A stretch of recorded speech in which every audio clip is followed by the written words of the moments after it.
20% of the world's seaborne oil.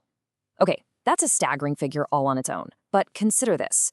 That entire 20% has to squeeze through one single, tiny 21-mile-wide waterway. When that much of the global energy supply is forced through such a fragile choke point, well, any disruption isn't just a regional issue.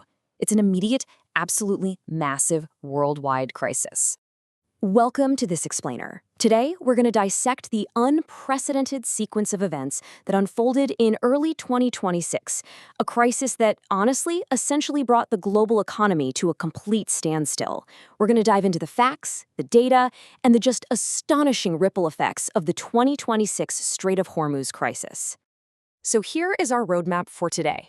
We'll be covering 5 key areas: the ultimate global choke point, the geopolitical spark, the dual blockade, the global economic fallout, and finally, the international scramble. Let's kick things off with Section 1, the ultimate global choke point.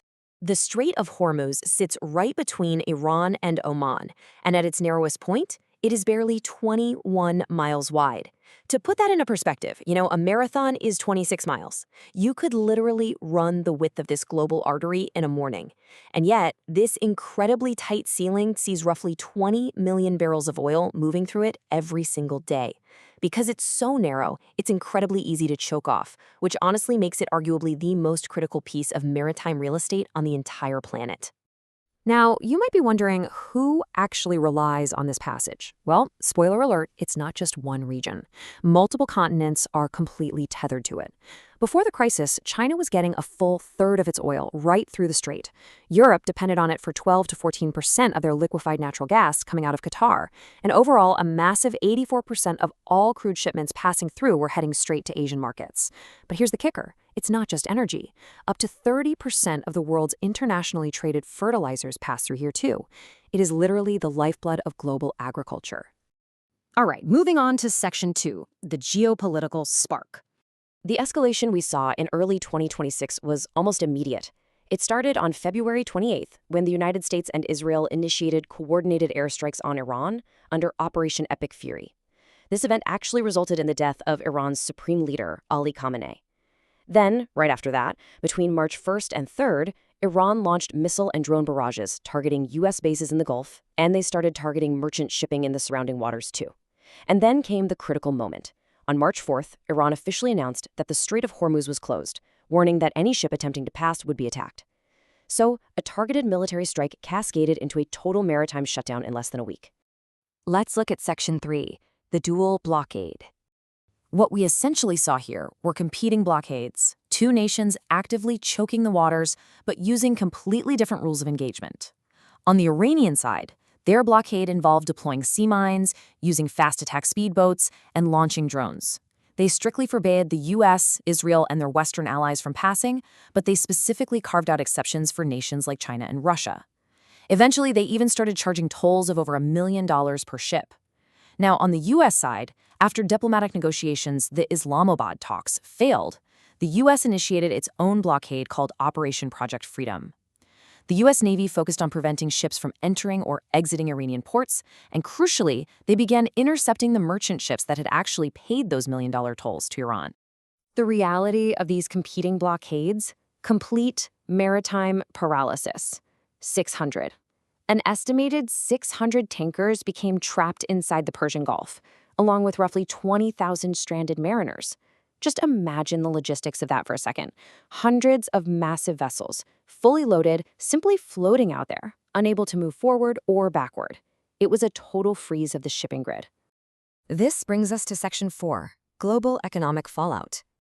Before the crisis hit, Brent crude prices were sitting comfortably at around $80 a barrel.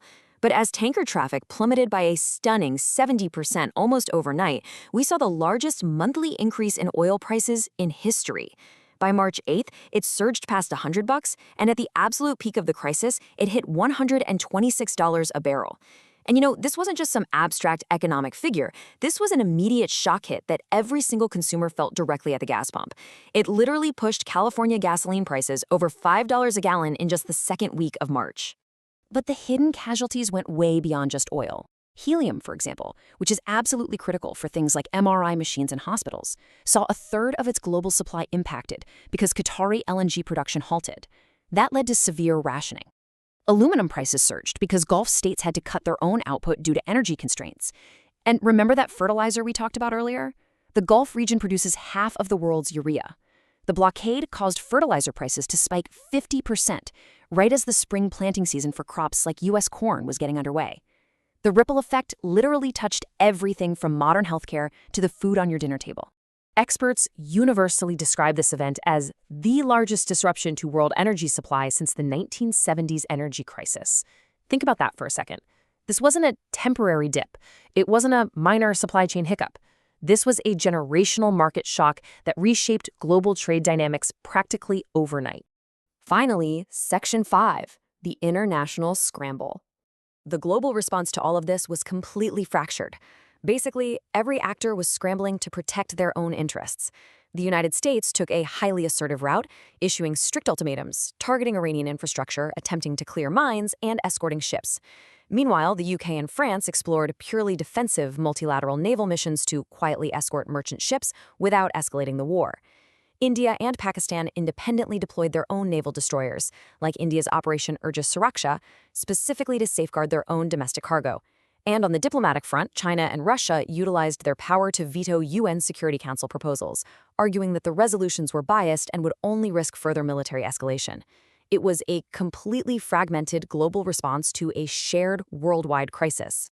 Which really leaves us with this final, incredibly provocative thought. Is the era of guaranteed global shipping over? And moving forward, how exactly does the world protect a choke point that it simply cannot bypass? The 2026 Strait of Hormuz crisis revealed the extreme fragility of modern global trade. It showed us exactly how a single 21-mile stretch of water can, quite literally, hold the entire planet's economy hostage. Thanks for joining me on this explainer. Keep asking questions, keep looking at the data, and I'll catch you next time.